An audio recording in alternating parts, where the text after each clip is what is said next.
My name is David Myers. I'm the chairman of the mead here at Redstone Meadery. Basically means I'm the fool who founded the place. And we've been in business. It'll be 15 years this coming, actually a couple weeks from now, we're celebrating 15 years on the market. You know, the way I got into mead making was, I was a home brewer. In the late 80s, I was making beer in my basement.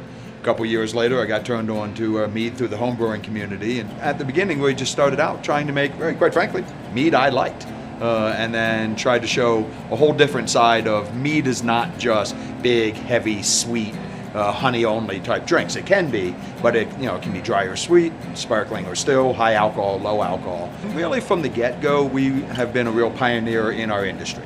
We kind of like to joke if other meaderies are doing it today, it's because we were probably doing it yesterday. Our company, in fact, founded, pioneered low alcohol. Carbonated mead, what's known as a session mead. We're the first draft meads out in the marketplace. Our hop mead predates all hop meads and ciders in the market. Well, one of the things that we do with our honey selections is we always use at least 2 honeys in everything we make, 3 in our reserve line.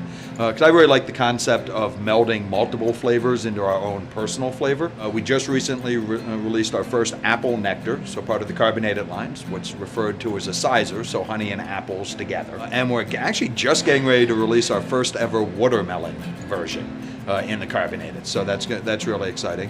And then we're always looking for new things to be working on, testing and developing some product. One of the honeys that I'd really like to work with would be a Tupelo honey.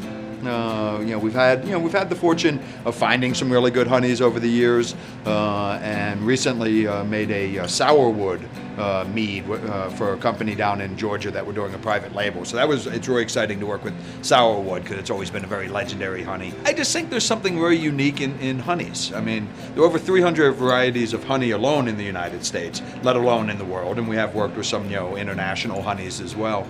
But I think what's exciting about coming in every day is I'm part of the craft beverage industry, and that's mead and cider and beer and spirits, and I just think it's the type of industry that it's about getting up the hill together. It's about exchange of ideas. It's about love and passion of product, and I think that's one of the things that I've always loved about the industry, not just the mead industry, but really the craft beverage industry. When we first got started, there were probably 35, maybe 40 meaderies in the United States whose primary beverage of production was mead.